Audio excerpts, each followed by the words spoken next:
And he has a big whopping salary of $7,200 a year. Why don't you say that again? You moved to...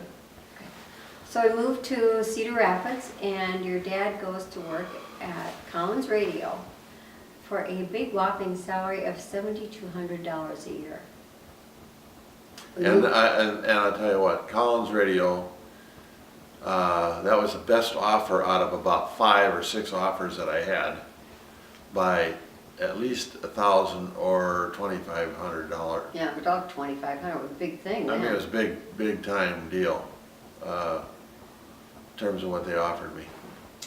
So we go to Cedar Rapids. We live in a little house on B Street, and again, you boys are all in the same bedroom. And I mean, your bunk beds by this time. Brian, you guys would jump from the bunk bed into the crib. I mean, it was pretty wild. So we are, I don't know, maybe a year goes by, and so I decide I'm going to go back to work because we need to get a house, right? And so I go to work at Collins Radio, and I work in, as a secretary again in sales. And after a year, we've saved up probably $1,800. I don't know how we do that, but we did. And so we go off to this builder who has this little development, which you know, on Townhouse Drive, and we buy this little 3-bedroom house, a split level. Had to be built. Had to be built. Yeah, I'm sorry. Built this little 3-bedroom house. No amenities, one amenity, and that, well, except for one, which was a walkout basement.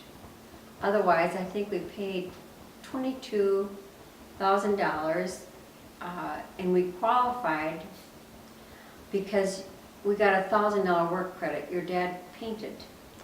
And then we I had did to our paint all own that side. house inside and out, and we had to put in the grass. And, I had to do all the baseboards and all that too, so that was a $1,000 credit for all that. Yeah. Was there fake brick on the front of that house? No, It was a It mold. was a poured concrete, and they had, the way they did it was they casting, it was like a casting, and then they had brick shapes, brick forms in the I painted every concrete in the brick. casting. I just went out and painted every brick. I was very industrious. So it looked like it was brick. Yeah. But you know, that's a wonderful thing, because all our neighbors also had done the same plan. And there were 80 kids on this block, so I mean, it was just family after family, and so we all got acquainted, and twice a week, boy, it was the trike brigade out there with all you kids on your trikes and cookies, and it was fun. It was really a good childhood for you. After probably, Well, the jungle gym and the oh creek yeah, behind the all that house. kind of stuff. So then finally I am pregnant with Trisha, and about the same time Collins Radio goes through some kind of Well, this was about 3 or 4 years into the mission, and I'd been involved with the Apollo program, buying digital analog recorders from Leach Corporation, and this was the end of the cycle, and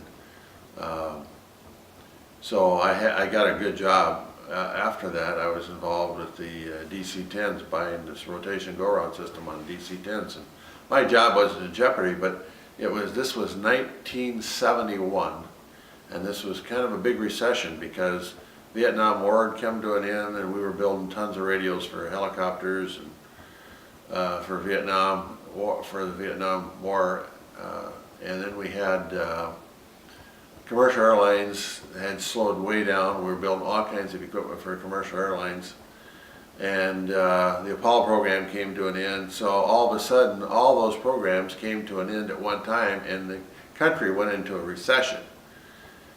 And so Collins Radio was employing something like 14,000 people at that time, and it went to about 6,000.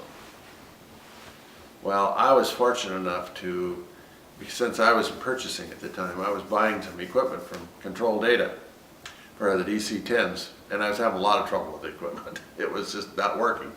So I was running up to Minneapolis all the time with this equipment to get it repaired over the weekend, and we stayed with her sister up there, and I'd get it repaired. Well, I got to know Bill Orndorff, who was the director of marketing and sales at Control Data.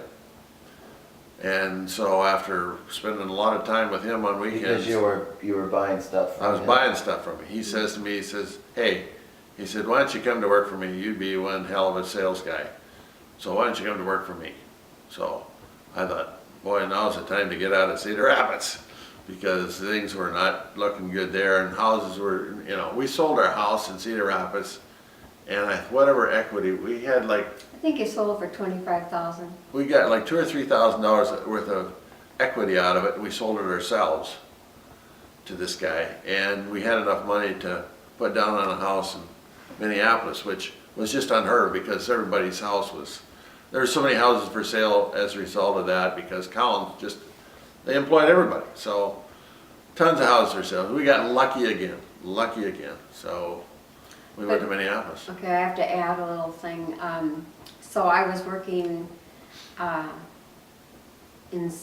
for a salesman in Collins Radio, or in the sales department, and then I was promoted or whatever to work for a vice president. And so I worked for this Keith Rathjen, who was a vice president under Katroy, who was the head honcho. Anyway, I worked there for a while, and I thought, I came home and I said to Mike, you can be a vice president, you can do this. You know, I felt like I was kind of pushing his papers, and I thought Mike could do that, and I Well, kind what of about think the that system? was- Tell them about the system they had. This is really good, this system of, Well, the prophetic, anyway, I thought that was prophetic, and we can't go into this whole thing, but it was, I mean, if I'd have operated like that, I'd have gotten fired. anyway, so that was just, you know, a little anecdote in there. Well, now you've touched on what they were doing. Well, he told her like this, take the mail and stack it. You got 14 days of mail, stack it like this every, you know, for 14 days. And then after 14 days, if nobody has asked me any questions about that particular 14th day, throw it in the waste paper basket. Well, And then just move everything in one But slot. we did, he Well, also and this was is the way action things items. worked back then, because they didn't have email. Yeah, They right. had cell phones. That's what they had, telephones. Telephones. We didn't have faxes, we didn't have nothing. Oh. So Tricia is born in Cedar Rapids, Iowa, and that was, You don't like this, Tricia? it was very exciting. I was so thrilled to get a girl, and anyway, we did stay there through 71 and moved in November then to Minneapolis.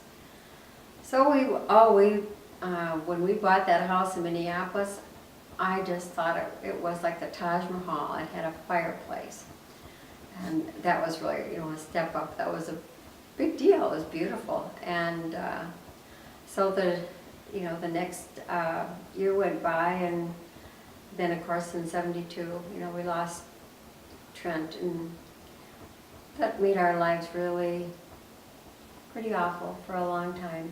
And I know you don't want to talk about that, but that's a sad. That was when I threw myself into my job 120%. Because I just, But Taryn was born the next year, and that brought a lot of life back into our lives. I mean, he was kind of like Miles. He loved to laugh, and so it helped fill that big hole that was in our house. And the years went by, and I don't know what else would be interesting. I guess a big thing is probably. well, we were there a long time, and I'd gotten a lot of promotions in the company at Control Data. But I know he wants to talk. Well, no, I But, just say that the big one was when I, decided to go into sales, and that really changed our lives because, in the disk drive side of it. yeah. So kind of the timeline then. Well, I'd been there from 71 through 86, 15 years. 85, Oh, okay, 85. and I was always in different kinds of positions, but then I went over to the disk drive business in, I want to say 1979 or 78 or something like that. And I had a group of people called account management. So I ran that group of people for, all those years, and then I got promoted, well, not all those years, because I got promoted to general manager of the PLM. I don't know, in 83 or 81 or 80, somewhere in there, and so I was in that position, but I met a lot of the salespeople because I dealt with them all, and I dealt with all the sales management. And so Jim Owsley one day said, hey, why don't you come over to work for me in sales?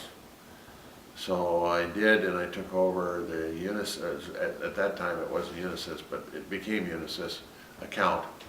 And that became like the largest account that the company had. And so I did that for, I don't know, a couple of years, and Owsley said, hey, why don't you go out to the East Coast and run the Eastern region for me? And that was And this was like in 87, maybe 87. And I said, well, okay. I mean, it was, it was one of those deals we were going to move everybody out to Boston. And so your mother and I went out and looked around for houses, and houses at that time were out of sight and price. So we kind of made a decision, well, excuse me, we won't move out there. I'll just go back and forth, and I got a little apartment-like thing in a basement of a house. And I just travel back and forth. And Well, he said, I'll make you a vice president. I mean, Yeah, well, so that was, that's why what- wouldn't you go?